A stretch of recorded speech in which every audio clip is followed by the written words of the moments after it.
How's everybody doing today? And we follow a very fascinating session from Sanjeev Sanyal. And so I think this is a very opportune topic because Sanjay said we need to rethink higher education. Well, here we are. Let's rethink it or not. Welcome to our session. Today we're going to talk about the intersection of technology and business education.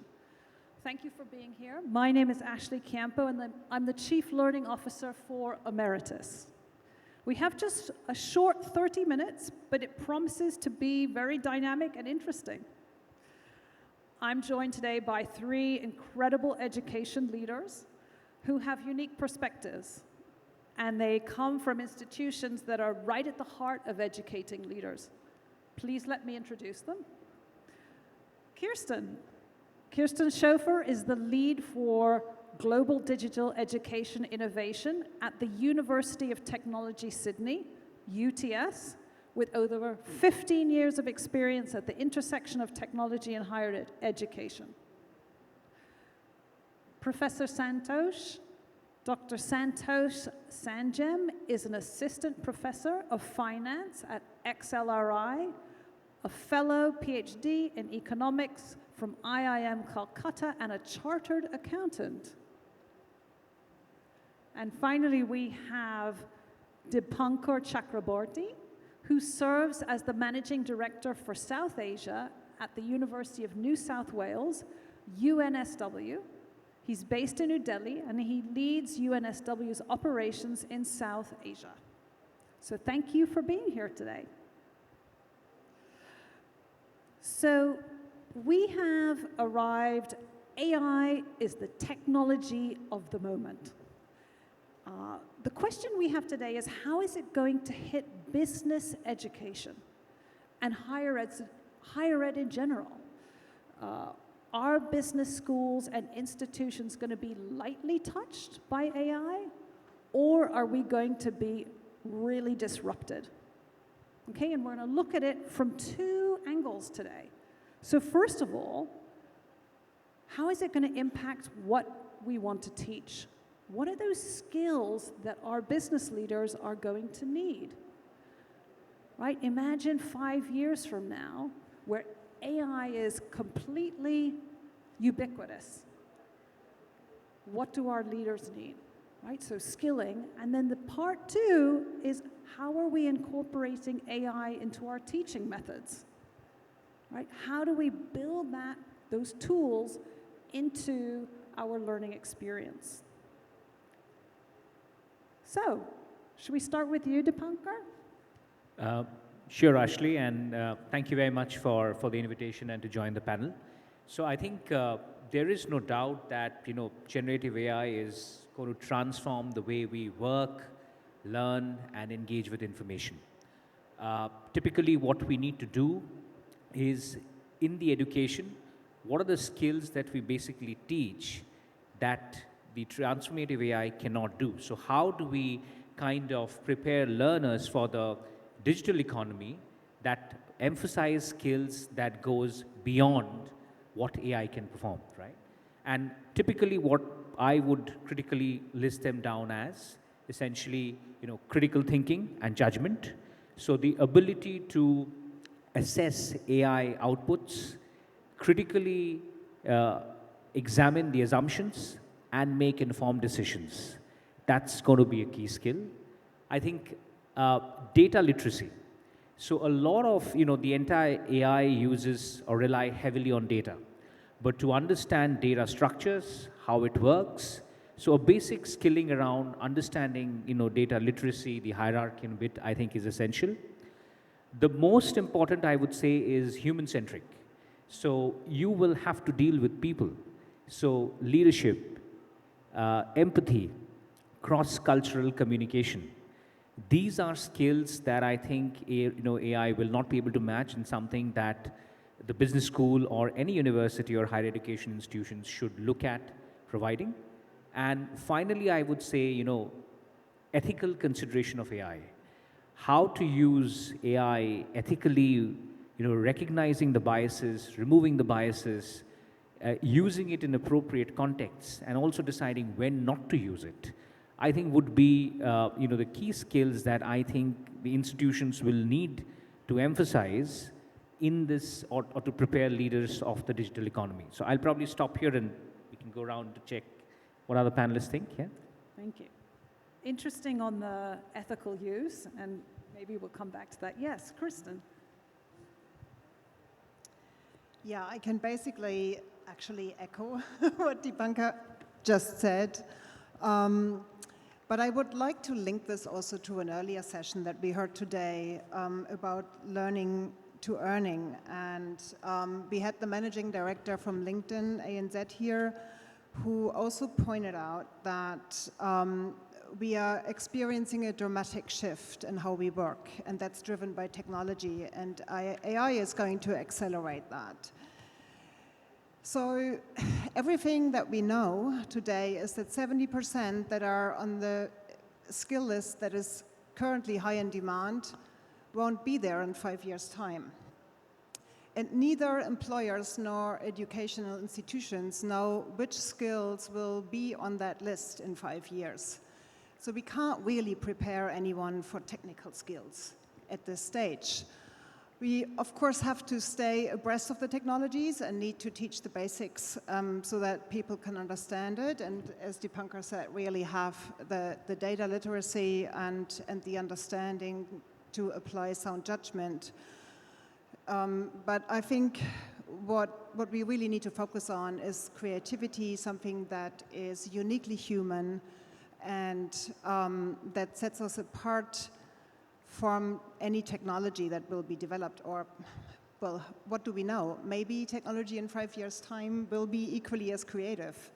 But the transferable skills, as you pointed out, the famous 4 Cs, the leadership skills, the problem-solving skills are really the ones that sets leaders, like true leaders, apart, inspiring leaders apart, and those that have ethical judgment. I mean, it's the same. What our university is focusing on. It's really responsible, ethical use, and really applying critical thinking. Thank you. So, yeah. I would like to give my views a bit differently. Okay, so let's start by going back into the history of mankind by around a couple of 100 years, right? 2 things have been common in terms of the evolution of mankind, the evolution of business, right? And that is financial crisis, and second is technology change. Now, drawing parallels from the world of financial crisis, every time we say that this time it's different. Unfortunately, the same is in the case of technology as well, right? When we talk about new technologies, right, let's just take a step back and just see whether we can draw parallels and learn from experiences of the past. Because when you talk about technology, right, and it's the way it impacts, it has always been there with mankind, right? Only thing is the nature of the technologies have changed. So when you look at in terms of creating business leaders or developing skills for future leaders, in fact it's a mix of what I like to call as the macro and the micro. The macro is the broad aspects which remain the same. Okay, the application area changes. So for instance, as a leader, you really need to be able to understand how technology as a whole fits into your organization vision, right? How it fits into the way of doing things. That's the macro part, right? And that's where, as a leader, you have to essentially take stewardship of the entire process. Now, when the rate of technology change happens more rapidly, there is, there is a tendency for decisions to be guided by what I like to call as fear. Okay. And in the business world, there are two types of fears. One is the fear of missing out. Second, the fear of failure, right? Now, with technologies, new technologies coming at a rapid pace, this is where a leader has to step in and say, hello, is this something that's reasonably mature enough, reasonably well understood? Is it something that, I can use in the context of my organization effectively, or should I just wait, right? Now, these decision skills are probably going to be even more important with the more rapid pace of technology change, because there are going to be significant pressures on leaders to keep, changing and adapting to the newest technologies, right? Everyone wants to have the latest technologies, but what kind of risks it poses to your organizations? Does it actually fit in with your vision? And I believe that is where, in terms of education, all of us have to work towards building the capabilities in leaders across functional domains to handle this macro issue. On the micro side, the broader capabilities to handle specific technologies. So the way I see it is, AI is just one more technology, right? A few years ago, people were talking about blockchain. A few years before that, something else. A few years before that, something else, right? So what is it? Is it the case of the tail chasing the dog, right? What is it that we have to do, right? So the way I see it, we contribute in terms, it is more imperative for educational institutions to contribute in developing the macro skills of business leaders. The micro will keep changing over time. The what keeps changing. The how has to be, how and why would in principle remain the same. So, Santosh, what I'm hearing is those skills of decision making and strategic thinking, those macro skills remain, right? And so I'm hearing that, look, those fundamental leadership skills that are so imperative, we're all in agreement that we still need to keep teaching those. Okay, fine, but what if our future learners actually can't write? Is that an important skill? Do you think our future learners will be able to write? I don't know. And do businesses care? Do future employers care? Any thoughts on that?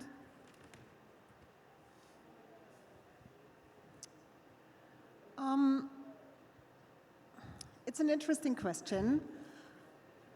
I don't know if businesses will care if the output that they deliver is to the task. Looking back how I grew up and what I value personally in my generation, it's really hard to imagine how you can survive without being able how to write. And I think writing triggers certain cognitive processes that do much more in our human brain than just writing. So I personally can remember things better, think through things better when I write them down. So from that perspective, I think people will miss out if they can't write. On the other hand, maybe new generations have different skill sets that can be equally beneficial for an institution, for an organization. I think it's the most critical for a thriving business or company to have very clear values, a clear vision, and a really good program that understands all their employees, from early stage employees, from early stage career, new joiners, to executive leaders, and really has the right tools for their continuous professional development, and also internal tools to unite them and actually drive the company vision and productivity further. If that really needs writing or not, I don't know. Yes, Dipankar. If I can come in, I think I'll share two perspectives. But this reminds me of a question of an article in 2008 that Nicholas Carr asked in the Atlantic, that what is the internet doing to our brains? And this was the time when prevalently, if you see, smartphones also became prevalent, and smartphones brought internet and technology in the palms of people. And interestingly, now there's a study being conducted, and sadly, it concludes that teenagers in both India and US are more sadder and angrier with the use of internet, right? Now, coming back to your question of writing, I think it's a critical skill because writing is just not about producing content. Writing develops the ability to articulate ideas, construct arguments, and reflect on complex problems. So if somebody is fundamentally missing that, then there are some essential skills that that person will miss. I think what we need to do essentially is understand, and again shifting this from the point of using AI, is what to use, which AI tools to use, and when to use them.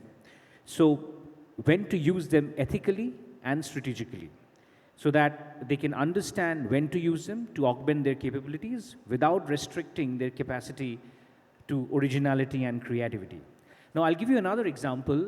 When the calculators were invented, and still in the Indian education system, students are not allowed to use calculators till even in the board levels, because you feel that if you do not develop the idea of doing this by yourself, you are losing out on something critical, right? But if you go on to the workplace, you have a calculator at your disposal. So I think writing skills will continue to be important at the school and even in higher education environment, because that will help you to build some other skills like critical thinking, articulating ideas, building arguments. Maybe at the workplace that's not required, but this is essential. Unless you have this, you can't perform better there. So that's my take, yeah? Thank you. Yes, a really good point. And so with our skills, we need to be able to write, that's what I'm hearing, because of the underlying other skills that are there. Now, let's go back to, let's go forward 5 years. What are the tools that we want to have? Let's assume that our learners are using ChatGPT, right? So how do we instill those other skills that we talked about critical thinking or reflection during the writing process?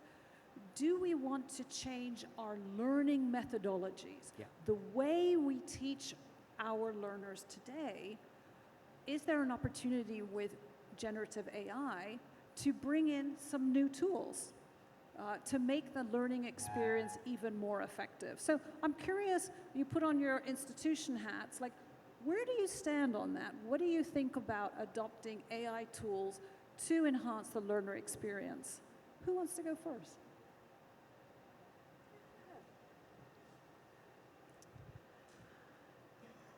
So embedding AI in the day-to-day and the learning experience is already there. AI is already everywhere, and we have actually been asked from our regulator about half a year ago to respond to a good practice guide that they published and to explain to them how we as an institution deal with AI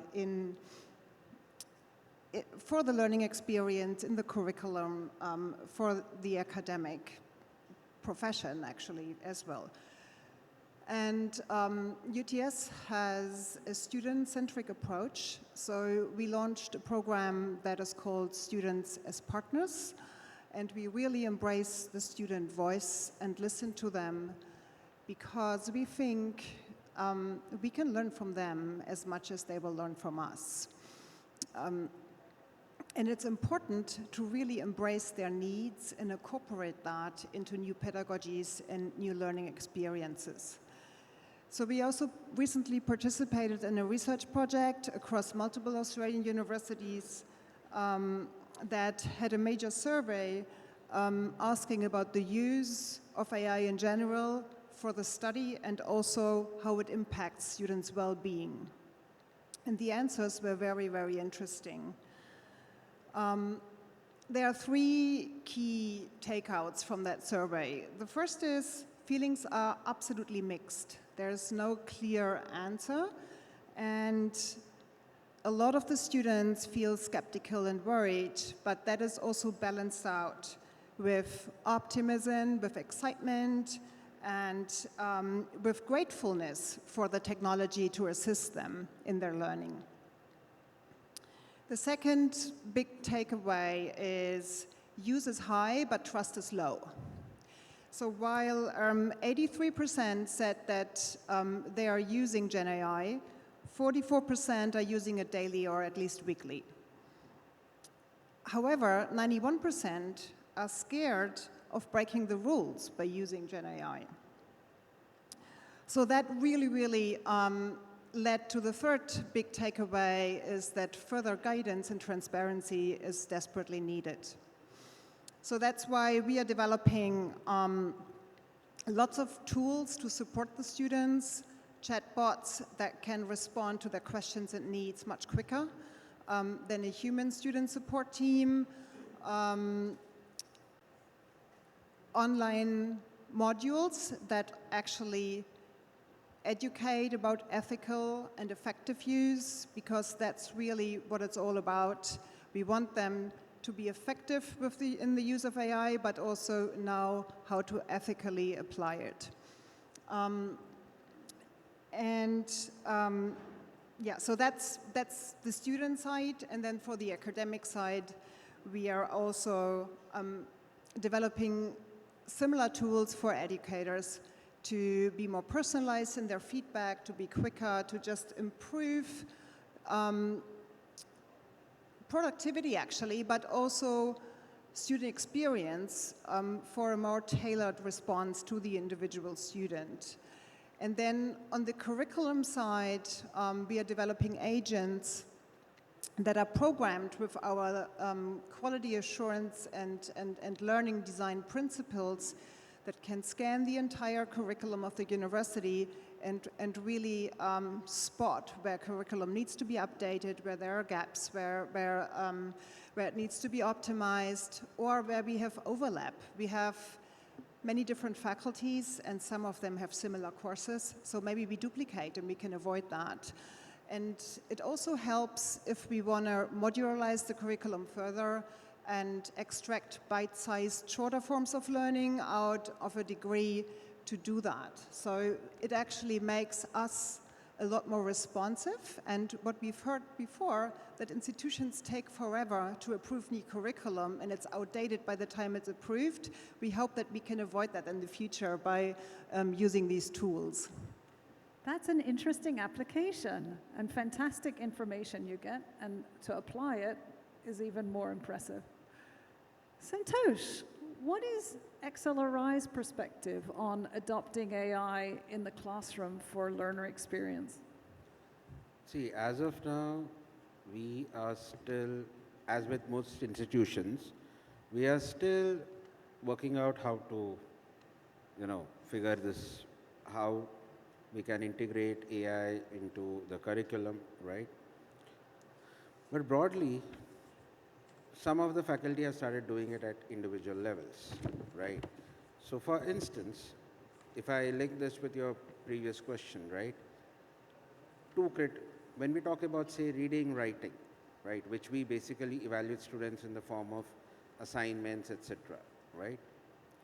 The whole objective of reading and writing is to bring about a structure to your thinking, right? And there is a fear among educators that, the use of Gen AI might, eat into these skills, right? But if you actually take a step back and see where AI is today, it's still largely, it can deal with structured, standardized situations. And that's where we are exploring the scope of how we can use AI to build in one level, or where students can use AI for the one level of structured learning, and second, complemented with the unstructured problems or unstructured situations So we need to have a balance of the traditional and the new. That's essentially what some of our faculty are exploring in terms of how they can integrate AI. Maybe, is it going to lead to a institute-wide policy? Probably it will take time. So AI having a role in certain aspects of the learning, right, and reserving more traditional for other aspects. It's interesting. Yes, yes. Anything to add there? I think we are using, leveraging AI to enhance the teaching methods. So 2 examples that I can talk about is AI-assisted feedback. So, in very short time, providing feedback to students about their writing, about their assessments, about their coding, helping them to iterate and improve rapidly. I think we can use AI to create simulations and, simulated environments where again the learning is much more applied and they have a greater grasp of the underlying context. The third area probably would be assessment evaluation. And this is where we are, instead of discouraging the use of AI tools, designing assessments in a manner that tests their critical thinking and the contextual understanding behind it. So the objective is so that they know how to use the AI tool strategically. And in this, what you essentially develop is higher order thinking and application-based learning. So this is what we are trying to do, and we are practicing that in the business school primarily. Wonderful, interesting. So, a lot of great ideas here. Let's talk about adoption, right? Because perhaps there's some small pilots, or maybe it's completely widespread. But, first of all, how critical is it for your institutions to incorporate AI? Is there a sense of urgency? Is it a false sense of urgency, right? So how critical is it? And then maybe you can say about what percentage of your classrooms are actually adopting these AI tools? Just, ballpark, if you have any ideas. Yes, go ahead. At UTS, I would say, as a University of Technology, we feel that there is an absolute requirement to be at the forefront of that, and it's an institutional policy to apply certain principles across the entire university. Every classroom, every course, every faculty. How quickly we can achieve that, I don't know, because a university doesn't function like someone releases a policy and it's implemented the next day.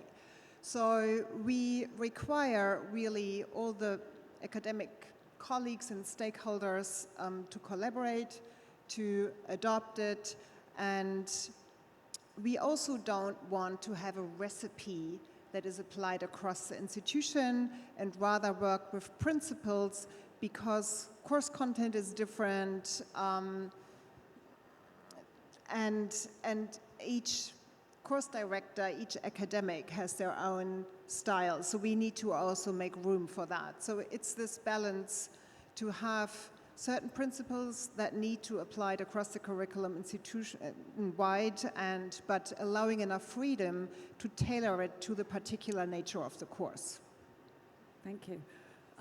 Santosh, Dipankar, just in our last minute, any thoughts on that question of, criticality of adoption? Yeah, and how fast? See, again, when you talk about the criticality, it all depends on to what extent AI can reliably help educational institutions. As of now, if you talk about AI, there are some aspects where it has reached a level of maturity, right? That's where institutions can talk about how they can use just this portion right now and, bring about or come up with a set of principles for a broad-based use of not just AI, but technology in the classrooms, right, in the domain of education. So whether there is an urgency in some of the matters where AI is definitely better and more mature, I think there's this urgency there. For the others, I think There should be a broader philosophy and a wait and watch approach. It's not a wait and watch approach for us, so we are adopting this quite at a rapid pace because we do understand or believe that this is a technology not just for convenience, but can actually act as a catalyst to the way how we think, teach, and assess. So I think the adoption is quite at a rapid pace, but it does not mean that AI is the technology that's going to replace everything. So I think cautious optimism and cautious adoption. Fantastic. Well, thank you so much. One last word, okay?